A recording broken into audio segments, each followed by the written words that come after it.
It's absolutely on the dot.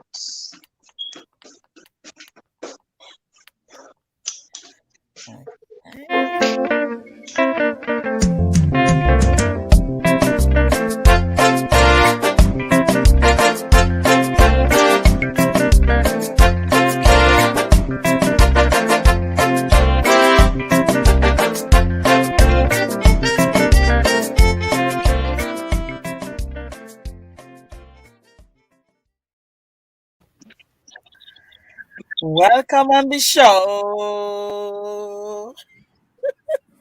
Hi, everyone. Welcome on the show. Our August show. We're all on our shift. Yeah, Miss Greatness is home indeed. Well, how are you doing? Doing good, thank you. How are you? Good. Let's talk about ID. Can you imagine ID in Egypt? I still can't get over that You are Egypt. in Egypt, like you are right here. ID, you are the craziest girl I've ever seen in my life. I Crazy. know. You're Yes, You yes. challenging me. got You're making that. my head go crazy. It's like, really? You're so Uh, strong. You are so steady. You are so good. So together. Very admirable. How are the girls doing in Egypt? Thank you, Temi. We are good. We are very good, and finding grace and favor every single day in every step we take, Amen. and in every moment that we are spending here. It's only grace and favor. Grace and favor every day. So it's very challenging here. It's really challenging, extremely challenging. Something that is out of this world. What is happening? Okay, and for me to come and do this step, and for me to be able to, to be here and carry on with my life and with the girls and everything, it's challenging, and it's also very educating. Okay, and it's eye opening. My eyes Really? are opening, and I'm seeing so much that I've been oblivious to. So it's very challenging, and I'm really grateful for the experience, and I'm grateful that the girls are with me experiencing this, real time. It's not just stories; they're experiencing it Yeah. with me, and it's real time, and they're challenged every day like me, and I'm really glad. Thank you. Wow. Well, every opportunity is a blessing, they say. The girls, they went. I don't think they thought they would be in Egypt like 2 months ago. And look at what, where you are today. And it's good for them. It's good for them because you never know. They could end up hanging out with somebody in Melbourne and they never go back to Egypt. So it's a great opportunity to be there. I guess that's our topic today. But we can't wait to hear. Absolutely. People want to hear from you. Actually, I don't know how much you are able to share if you want to share, because people were like, "How could she get out and I'm trapped? How did she do it?" And I said, "I've never asked her. I don't know, but I know she got a permission to go, and she legally went out." If you're able to share, but you'll get there if you're able to. Lissy, Li- So that Yep. Liz makes me laugh every time. Look at her sitting like a princess somewhere. I know, I like that flower. My goodness, it's huge. Well, today, Yes. Heidi, you need to know we've been shopping.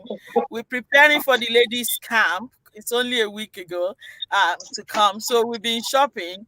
And Liz has been picking all these flowers. Of course, I got my little fascinator today, too. And we've been shopping away. But Liz did something today that was crazy, okay? So we left the shop. And then I said, usually when I drive past McDonald's, I think about ice cream cone and then Liz. So I was ringing Liz that we're driving past McDonald's. Are we going to get ice cream cone? And she didn't answer me. But we've been in the shop for an hour. We finished the shop, then we were going to another shop to get the rest of the things. And she didn't answer me. She was right in front of me driving. So we went to the shop, we pulled over, and then I said, Liz, I've been ringing you. And she goes, I haven't got my phone. Oh. where is your phone? She said, maybe we left it at the other shop. This time I'm going crazy. I've got no time, all right? She's going to waste my time. And then she said, ring the number again. I rang the number. She's looking in the car and she goes, I could hear it somewhere. We went under the seat, everything upside down. We couldn't find the phone. Guess where Liz left the phone? On the bonnet. In front of the car and in the windscreen side. From the other shop, we drove like 15 minutes or so to this shop, and she left the phone on the bonnet. Thank God the phone did not drop. I just looked around, and I found the phone. This is our story today. But anyway, I thank God we found the phone. Eventually, we went for the ice cream cone. Imagine. Well done. What a reward. Happy ending. I love happy ending. But the thing is, while we were there, I was showing Liz the video you sent to me from Egypt. So we were thinking about you when we were eating the ice cream cone, trust me. And I said, Liz was hiding in Egypt. And she goes, I want to be in Dubai. I want to be in Egypt. So we were talking about you. Oh, but, you ladies can get out of the country at any time. You're vaccinated. You're allowed to get out and come in every time you want. Listen, why does it sound like you don't want to come back? You have to come back here. She's gonna come back. Hold on. I can. I will be back. That is the essence of our topic today. Essence of our topic today. We're gonna bring Bishop in straight away because I think today could be a little bit volatile because really we want to talk about where is the home on earth, okay? Not in heaven, not when we get to paradise, on earth. Where is the home and where is patriotism? Are you patriotic? Are you really? We're going to go on a quick break and we're going to bring Bishop on because we need to get straight into this. We'll be back.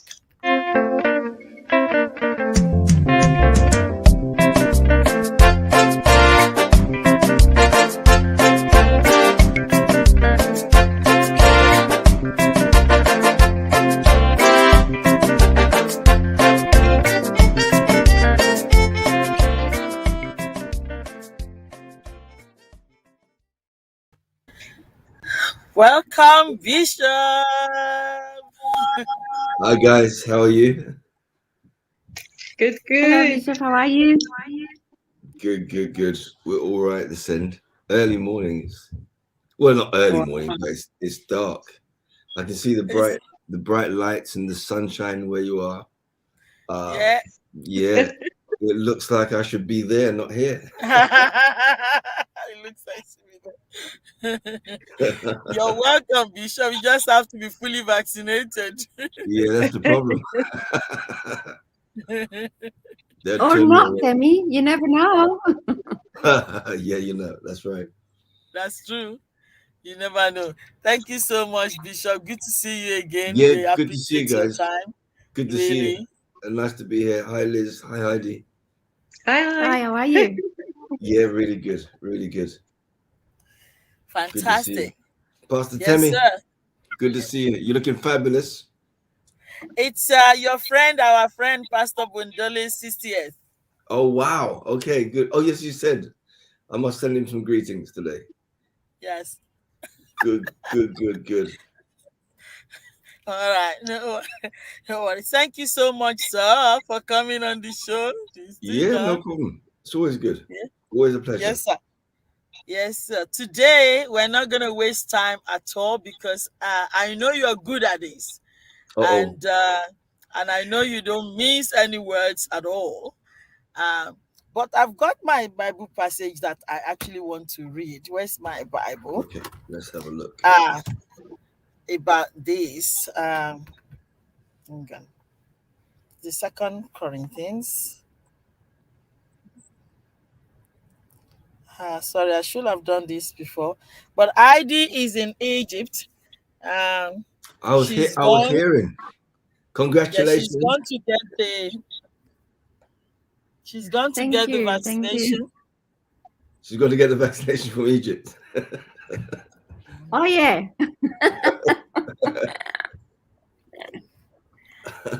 And people were asking, but I did this. Maybe before we go to our topic, let's talk about you.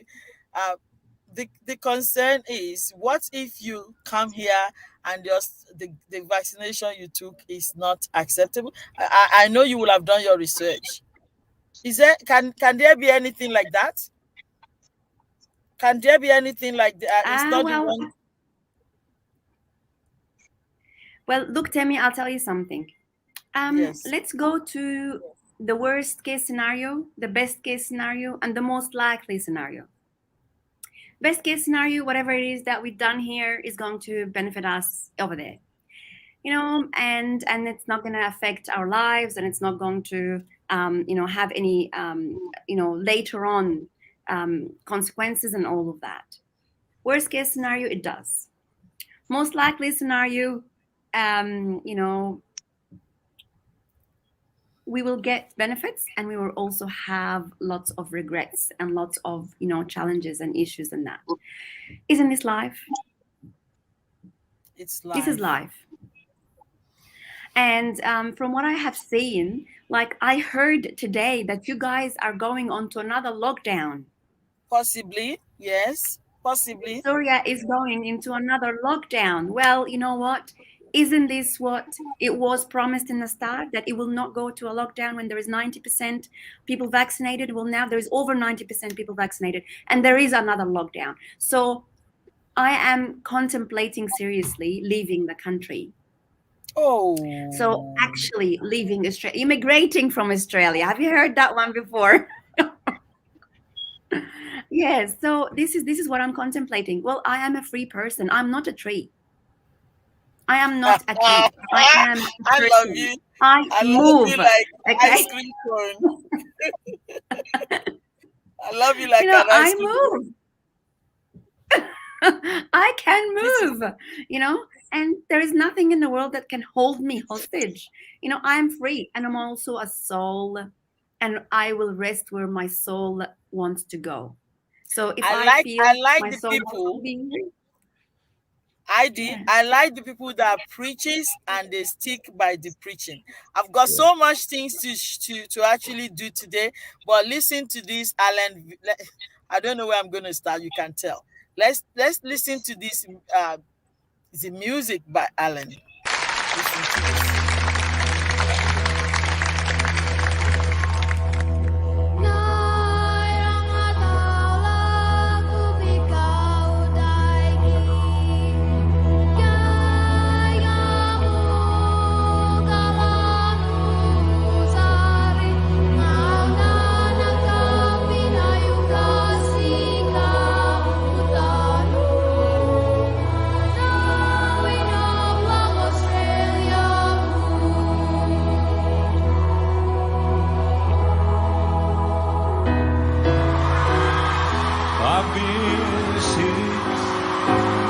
Never closed down, from Chicago to Rio and old London town. But no matter how far or how wide I roam, I still call Australia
There you go. I just want you to listen to people that are extremely patriotic about their country. And I'm just expecting Nicole Kidman to go to Nigeria and say, I call Nigeria home. or Russell Crowe to say, I call Nigeria home. Anyway, so where is home? The foundation I was going to lay was this from the Bible, Act of Apostle, the book of Acts 17:26. Act of Apostle 17:26. It says, from one man he created all the nations throughout the whole earth. He decided before and when they should rise and fall. And he determined their boundaries. He determined their boundaries. He decided where they will rise. He decided when they will fall. He decided, he created the whole earth. And I hear people say the earth is the God and everything therein. So wherever you stay is your home. But is this the truth? Is this the truth? That's the question. I don't think it's the truth.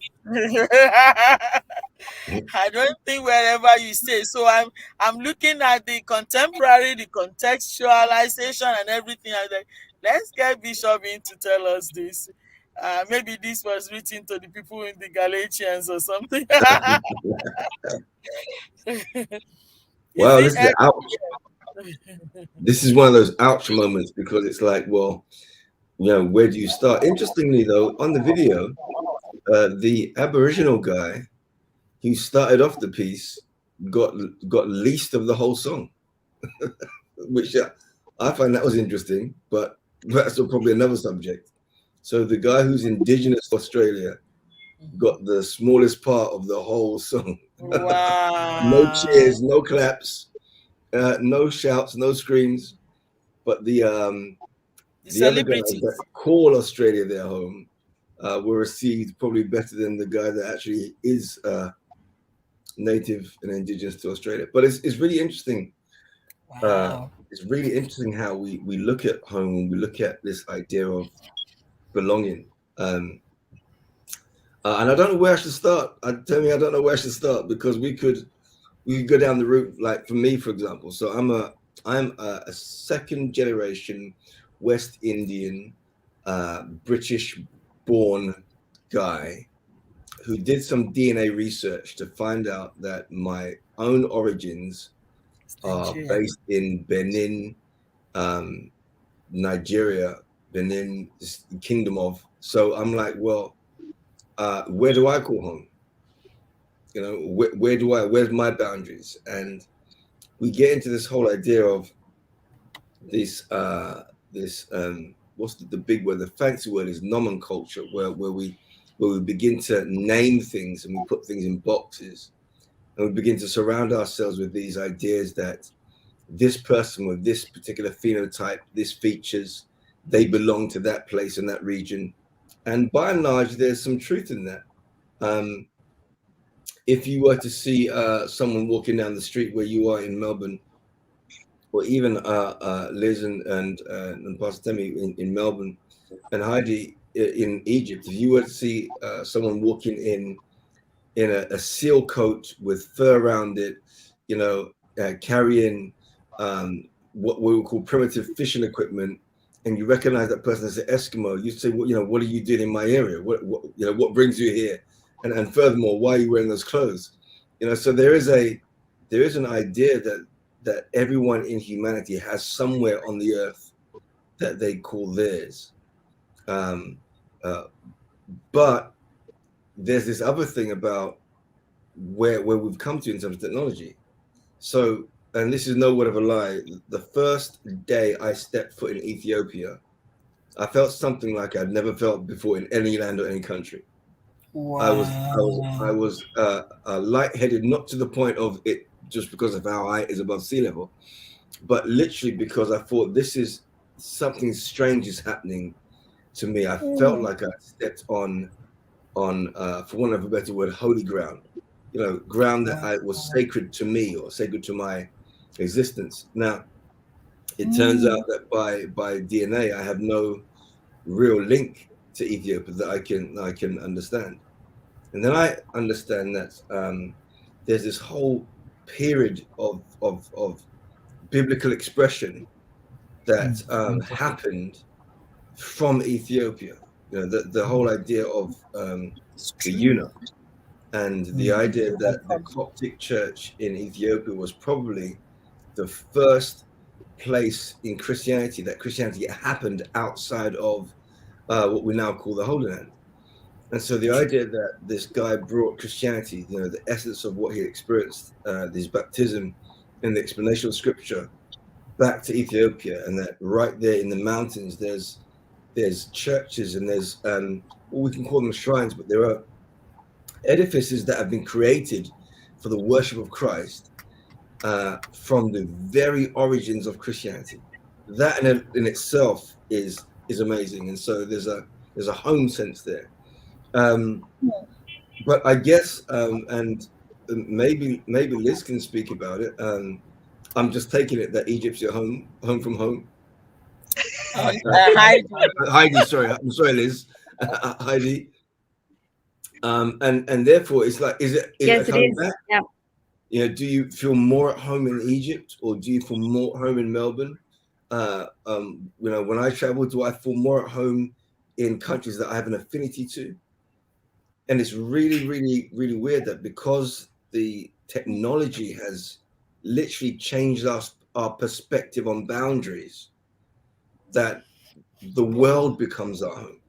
And it's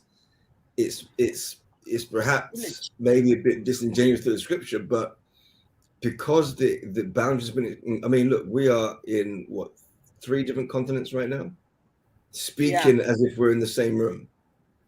And so, home becomes something that is a little bit less about boundaries and a little bit more about identity. Maybe I'll leave it there for a moment. I'm gonna have another look at the scripture. Wow. Yeah, I get what you're saying, because the whole place has become a village, and so where is home. But there are some things that affiliates you, something that gets you. Like when I get to Nigeria, as chaotic as they say it is, I feel extremely home. I feel so. I'm patriotic to where I am. I'm contributing to where I am, but I think home is still home for me.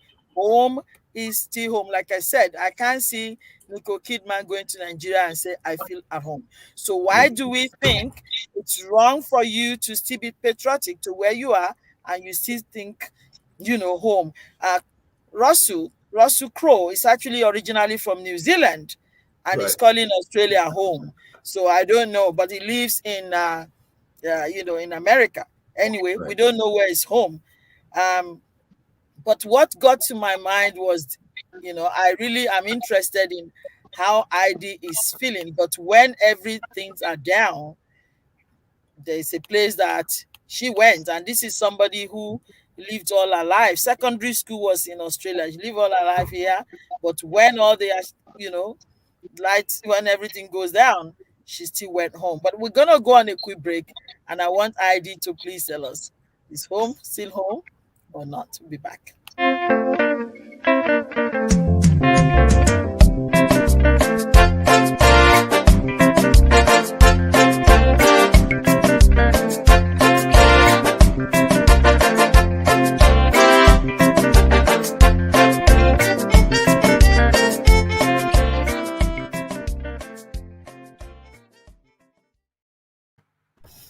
Yeah, welcome back on the show. We've been talking about home. Where is your home on earth? Is it where your birthplace, or is it your base place? And we've talked about, the Peter Allen song we call Australian home, his loyalty and allegiance to his home. and also what the Bible says about the boundary where our home is. Bishop was talking to us. The whole world is a village now, and so we don't need to put things in a box to think home is here or home is there. But you will still feel something when you get somewhere. It could be biblically, it could be biologically, somewhat. But Heidi, I'm really fascinated by you going home. I don't know the last time you went home, and you feel safe at home, you know, and the cheese at home, I'm sure it's not the same cheese in Melbourne. What do you reckon? Okay, Temi, I haven't been back for 13 years into Egypt, and every time I went, so we migrated from Egypt to Australia about 31 years ago. I was a kid when I left Egypt to go to Australia, and all my experiences coming back to Egypt were a touristy thing. So I would have specific people waiting for me at the airport, taking me from one place to the other. I'm doing the touristy thing. I'm staying in hotels. I am, getting people to do things for me. This is the first time ever since I left Egypt 31 years ago that I come here to live for a month in a normal apartment where I am, washing my own dishes, doing my own washing, cleaning my own house, getting an Uber to travel from one place to the other. I'm meeting different people in the street. I don't know anyone here, like all my family and friends, they're just busy. Yesterday was the first time I ever met my family. People are so busy. I've been for a week and I met my family yesterday for the first time. Wow. And so it's very complicated. I don't know even how to describe it, but what I've noticed is that Australia is not home. Egypt is definitely not home. Nowhere is home. I make home. No way. So you're crazy. I make home. I am making home out of this apartment that I'm in now. For the duration I am here, I am going to make it a home. A home is not a house. A home is where I get to experience authenticity of my expression, and I can do that anywhere in the world I go. I make the Uber taxi that takes me from one place to the other for that duration, for that 2 hours. I make that home for the 2 hours. Yeah, good one. I don't call anywhere home. Even yesterday when I went to my auntie's house, I spent days and nights in this house. The furniture is the same, the walls are the same, everything is the same. Do I feel the same? No, I don't. I don't feel the same. My aunt is here, my uncle, my cousins, everyone's there. Do I feel the same towards them? No, I don't. I don't feel the same like I used to. I'm not the same person I used to be, a few years ago or 30 years ago or even 13 years ago. I'm not the same person I am, 5 days ago. I'm different today. And I believe that I am making everywhere I go, anywhere I go, I touch is home. And it's all because that, I feel that, I don't know how, but I can tell you that grace and favor has carried me through to come here. And every step in the way, I'm only grace and favor. And grace and favor is home. That's great. Wow. I guess you're a very, very free bird. And you speak the way you're speaking, because you can go and you can still, you create the experience, your state of mind. It's different from somebody that cannot get out or, just trapped or very, very localized and said, I call Australia, I'm not going back to Nigeria again. I'm going to die here and all that. Liz, please contribute. Yeah, sure. Heidi kind of answered the question I had, because I wanted to ask, is home given or is home created? That's good. My own experience has got me to that question, because when I go what I call home, which is Namibia, it takes me like about 3 weeks into, my holiday before I start thinking about Australia. So, I kind of started wondering, where is home for me? Right. Because If I am in Namibia, I would say I'm going home. I'm going back. And I'm talking about Australia. If I'm here in Australia, if I want to go home, or if I speak about home, I'm in Namibia. So, where is home for me? And is home a given place, or is home created? And Heidi has spoken into that so perfectly that, I kind of want to relate to that home has to be created, because otherwise, the way we live, we won't have a home as in a base. If home is the base, where are you? Today you're here, tomorrow you're there. So I don't know, but I think you have to create home so that wherever you are, you have the quality of life and the experience that you want from what you call home. Yeah, Fantastic. that's good. I understand what you're saying, but if we go deeper into this, where is home? I'm gonna ask the other question. Where would you like to be buried if you die? Who wants to bury you if you die? I mean, Heidi's case is different because all our families are here, so maybe it's gonna be different. If I die, would they know? Because when I die, I still want to be buried respectfully, like a Nigerian woman. I don't want to be just thrown in the pit and say, "See you later." No, I want you to be buried, because if I die, you bury me somehow, I'm gonna be getting up. Like, really? You treat me better than that on earth.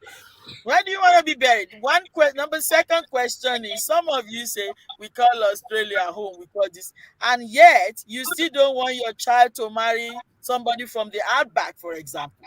If your child brings somebody from like real country, like real Australia, bring home and say, "Hey, man, what's up there?"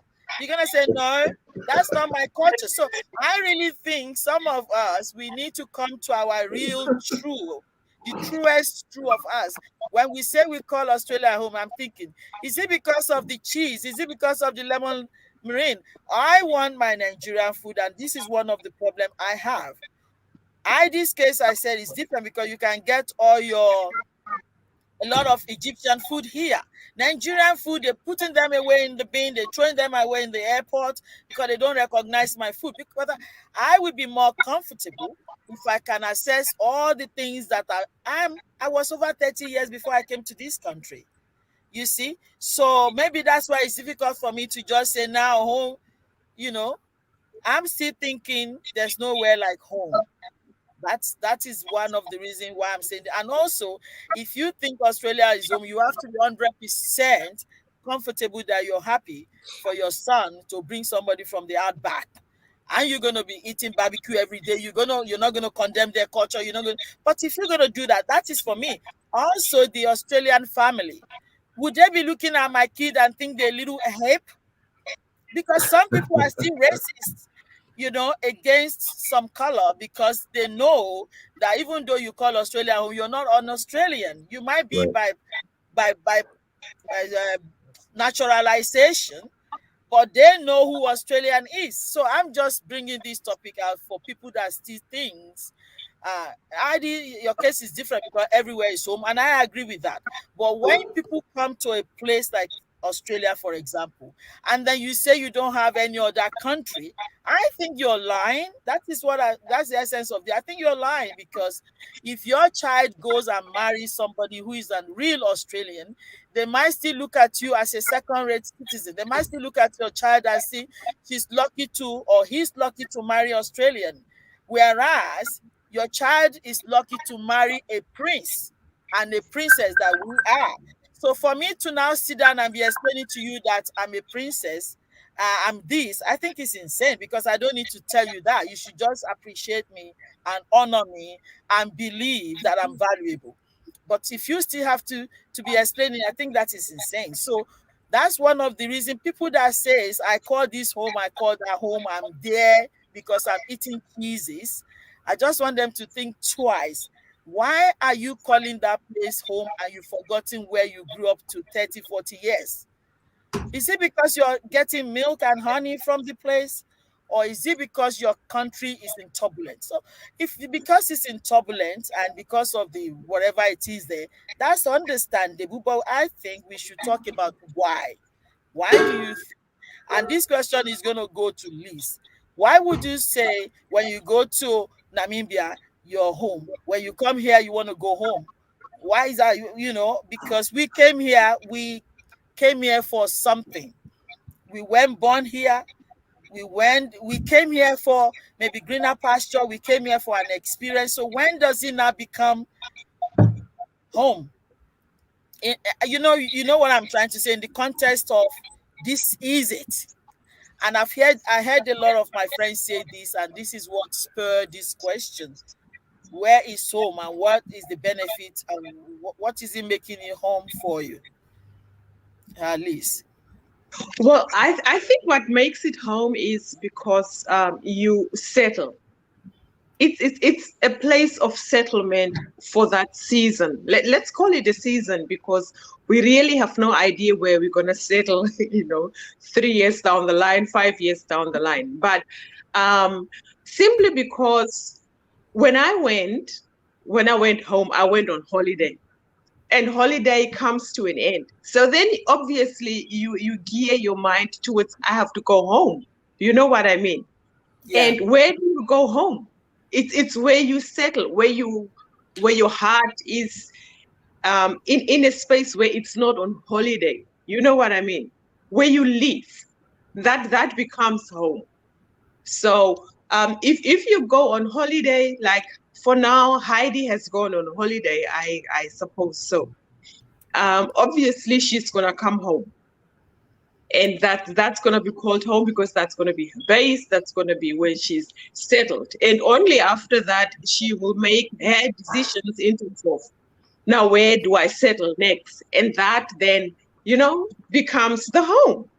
So for me, the reason why I kind of felt like, I go home or I'm going home is because it's holiday and I'm settled here for now. So it's an issue of settlement. Mhm. All right. I will let Bishop go. For Okay. me, I'm settled in my spirit and everything, and I'm giving all my best. I'm Yeah. giving my best when I'm looking after my clients. I'm giving the best when I'm looking after my patient. In fact, they always pray for Temi to come. I'm one of the best nurses you can ever get. I give my best, but when I go home, I don't want to come back. I know that is home. I truly don't want to come back. My husband kept on bringing me back. It's not because I don't respect and love Australia, but I really feel home is home. I like to come out of my door and I say, "Hi, how are you? Good morning." And they smile back at me. I don't want, sometimes I'm like, maybe they're gonna smile, maybe they're not gonna smile, because I know the culture where I'm coming from. They're gonna smile anyway. Even Yeah. if they're gonna kill you, they still smile. But here I have to try extra hard to I was just saying hello. Did you hear me say hello? Did you hear me say good morning to my neighbors? You see. Yeah. Today they're doing party on my street. Everybody is drunk. Everybody. I don't fit in there in the street. I mean, and I've been there for 16 years. I love them to be, they know. But we're doing end of the year party, but I'm not drunk. I'm not, everything there. So the culture is still different. But at work, I might stay, I feel at home at my work. I feel Right. at home in my house. On my street, they're my good friends, but this culture of drunkenness is not my culture, and so I don't belong to that street. So I feel like, I'm gonna go find ID somewhere. I'm gonna find something somewhere. You see, and this is Yeah. quite unusual for where I come from. Half of the street might be drunk in my country. Half will be, I will still be able to make sense with half. Not when we're all drunk. And if I'm not drunk, I'm an outcast. I tell them to their faces, I don't care. They know me. You know what I'm saying? So, how are you going to be in my church? I might feel at home in the church, but I want a place where I will feel at home at every time. I will see half of the group that I can identify with, Right. but half of these, most places, is either you're in or you're out. Pastor Bishop, please You give know, us input in the. It's really interesting, and I don't know how to sum this up, and I've been reading over the scripture. I've got some insight on the scripture, which is for me is quite profound on this. But there's this thing about location, and I don't know if you're you have TV out there. There's a film, there's a series on the TV in here called Location. It's a property series where they go around, they try and find the people, the best properties in the best areas, and they say that when you're looking for it, is you have it out there as well. The location, that's the one. Location. Now, there's this thing in medics or in medical terms called dislocation, which is when something is out of place, and oftentimes you can have a part of your body, a part of a joint that's dislocated, and it's not necessarily painful, but it's uncomfortable.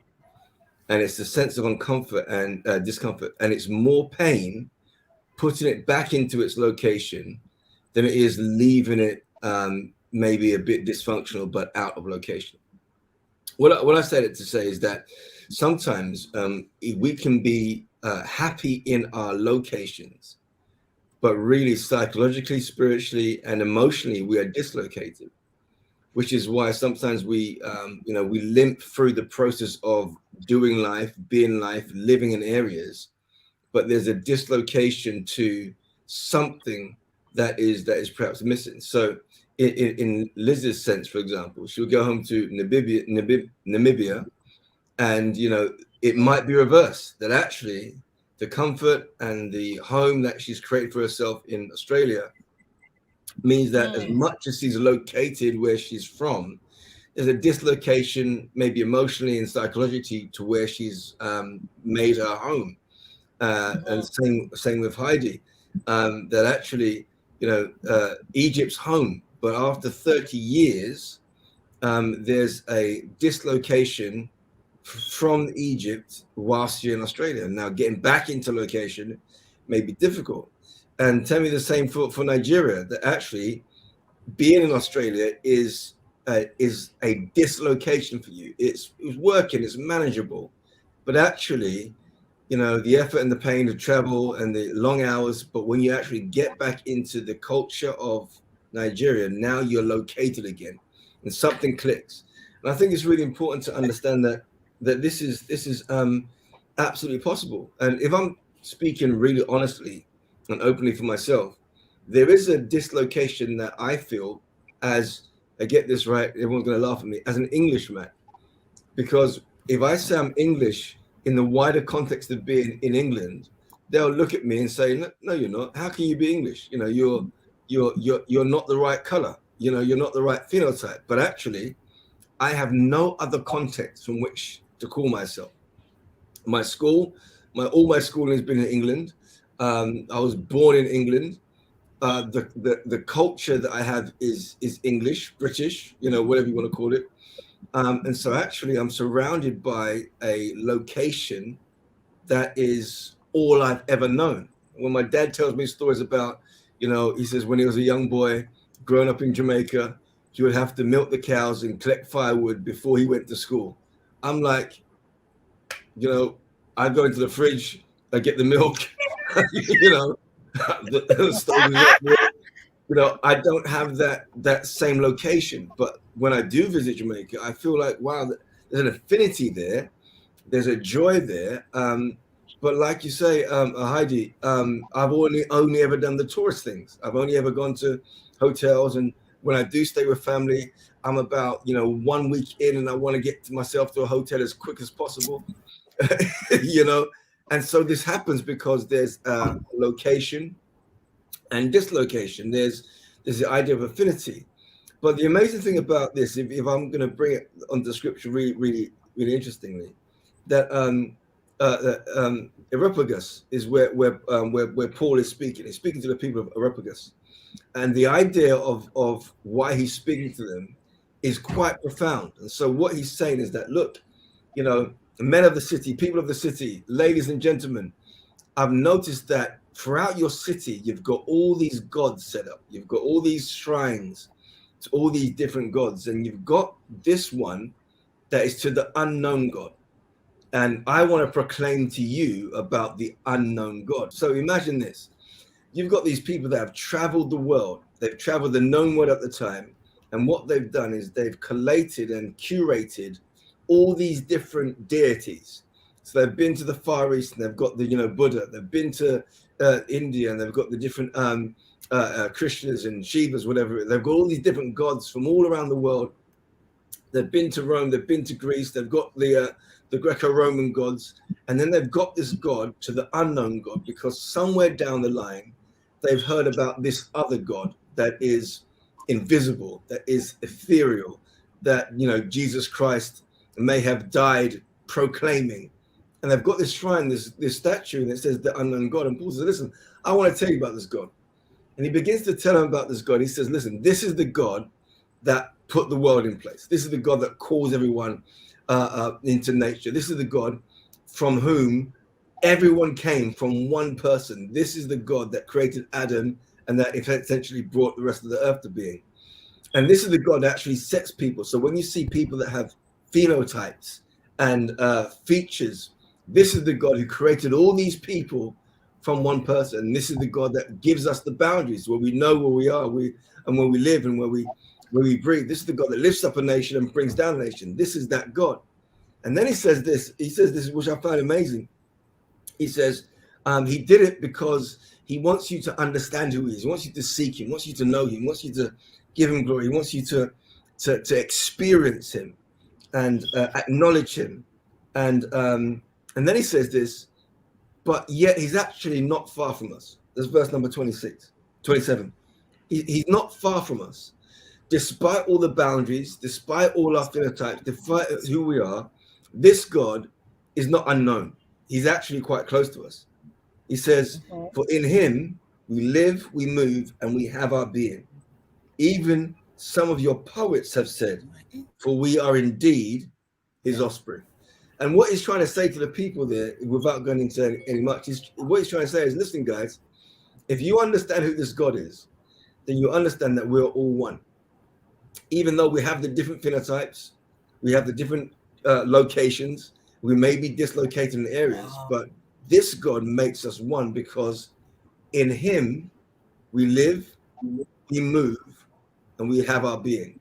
Now, the last time I checked, the place where you live and where you move and where you have your being, that place is home.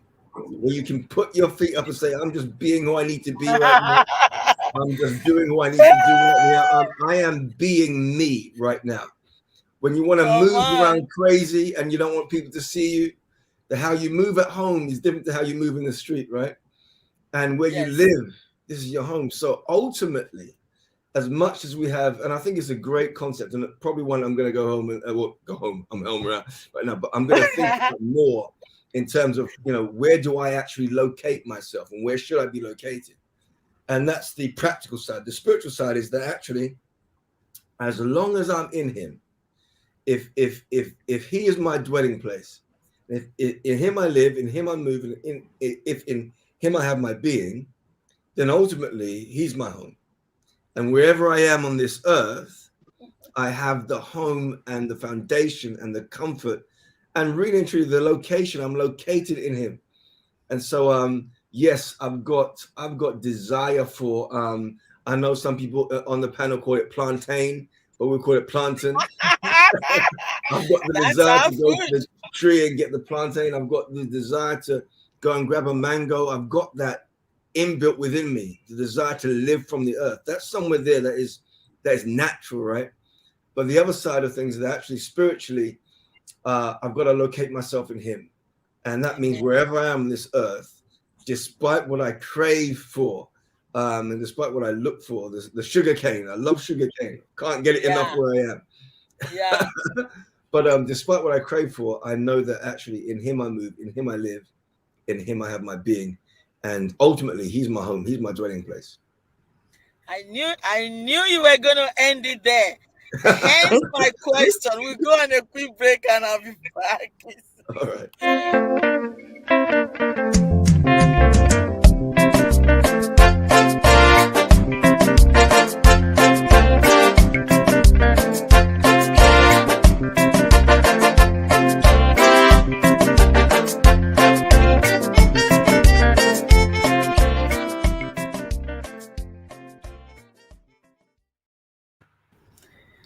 Welcome back on the show. We still got Bishop Wayne. This guy, the Lord is giving you a matchless wisdom. And that's, I said, let me put the clause there on earth. Because if I had just put the question blanket, you would have finished it from the start of the show. So that was the question. Now you broken it down. I knew it was going to end it and finish me off there. But thank you so much That's for all right. that.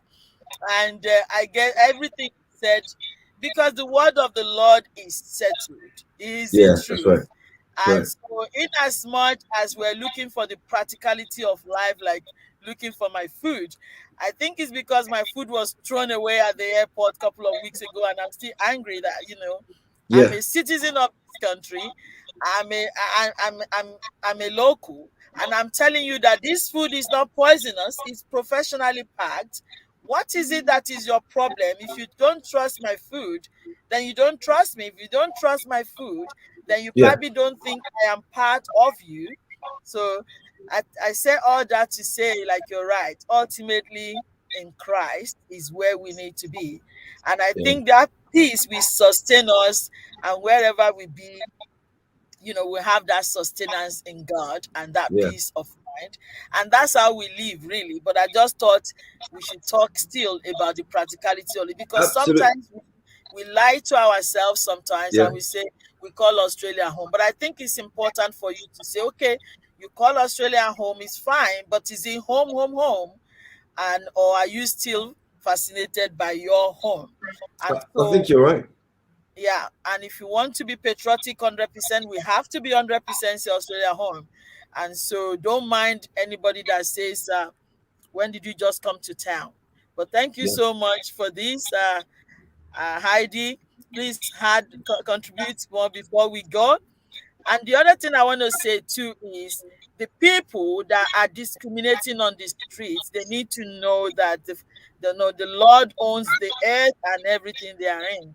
Our children are born here. They don't know anywhere like Bishop. All he knows is England. And so yeah. someone will see the color of his skin and say, where are you from? I think that is insulting, because no one came to this earth with the land. You didn't come with the land to earth, okay?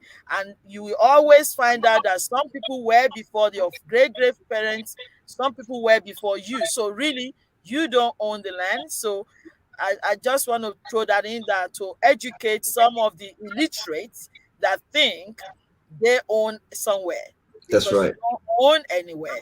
Okay, so we all own this earth. Australia is home, Nigeria is home, England is everywhere you put your feet is your home. Because no one created the ground or the earth but the That's right. Lord. So, ladies, I'll let you to contribute. So before we round up, it's so good. I'll let Heidi go. Heidi, you're the queen of Yeah, Teba. so that experience, I'm embarking on and been, is very eye opening, and I'm getting so much insights into,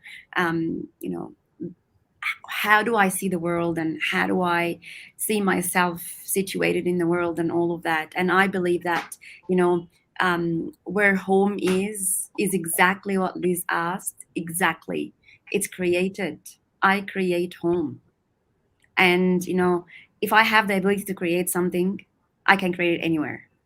So it's boundless, it's limitless, and it's timeless, and it's placeless. So I believe that I'm creating home wherever I go. And I'm really learning through this experience so much.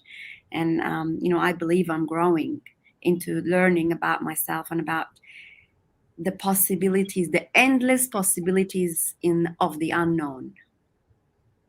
Unbelievable. Yeah, Well done, Heidi. thank you. I loved the aspect of the location and the dislocation that Bishop highlighted. Really, it's a good measure to use when you want to determine where is home. If there is a bit of discomfort, uncomfortableness in some areas and so on, if you feel a bit dislocated, I think it's time to relook at what you call home and where you call home. Because if it's home, it's gonna fit. You're gonna fit and you will feel located in your location. Mm. You So can true. preach that again. You re-preach it. My daddy was saying something the other day. He says fidelity of the unseen, and so he's saying that call those things that were basically as though they are. That's So right. wherever you are, you can create that experience and create that atmosphere, and that will work for you. Because God has not given us spirit of anxiety or panic or instability, because then we cannot survive when we're thinking you're here but you're thinking there. You got to be, to be settled wherever you are. But I did that. What you say, it's limitless. It is limitless. You can be anywhere and you can create that experience because you got the power. I love it. And so we're not trapped, because sometimes I use the word a lot. If you know that we trapped, you're feeling the feeling that maybe you're trapped or something like that, but we're not trapped. ID, you were here yesterday, now you're there, and you're creating life, and you're learning. Isn't it interesting that you can be learning now in Egypt again? It's fantastic. Fantastic. Thank you so much. We're gonna have to finish this show, but Bishop, can you please give your final thoughts on the whole thing? We find our location and dislocation, all right? Yeah, I think it is true that we're talking about the practical, and we can't live without the practical. So that's really true. I agree. We create home, we make it. Someone said to me once that when a guy buys a TV, he takes it out of the box and puts it on the box that he bought the TV in. He says that guys live, but it takes a real special woman to come and turn that guy into a guy that thinks about the home and thinks about actually, don't just take it out of the box, go and buy something to put it on or put it on the wall. So there isn't the idea that there's the practical. And I think you're right in bringing these things up. And I think that oftentimes what you experience at the airport, for example, that's a product of someone wanting, or by design or by purpose or by chance, them dislocating you. And so now you feel more disenfranchised or more dislocated because they accept you, they accept your taxes, they accept your tax bills, your dollars and your work, but they don't accept all that you want to bring. And so I think there is a practical question to be talked about and to be spoken about. But I guess we have to do that in the context of whose we are. And it doesn't minimize us wanting to be around familiarity. It doesn't minimize that, but when we do think about it and we do pray about it, and we understand that we are here by God's design, then we fulfill His will, we fulfill His calling, and we make sure that He's our dwelling place. And from that place, we move out into the world and deliver what He wants us to deliver. I could do this from now to eternity, you know that. This is how I have I feel that it's fantastic. Pastor Bishop Bless Wayne you. Brown. That's it. They need to know that this is from your great grandfather, not even from your daddy. So Right, tell them. lineage of bishops there. So we bless you. Thank you so much. No problem. Man of God, we appreciate you. Bless And you. Good to see you guys. God bless you, heaps. Thank you, sir. Heidi, we'll care. chat after the show. Love you, heaps. Miss Greatness, you can go into your swimming pool now. God bless. Love you, heaps. We're going to have to end the show, and we see you next week with these powerful men of God. God bless you all. Bless you guys. Thank you.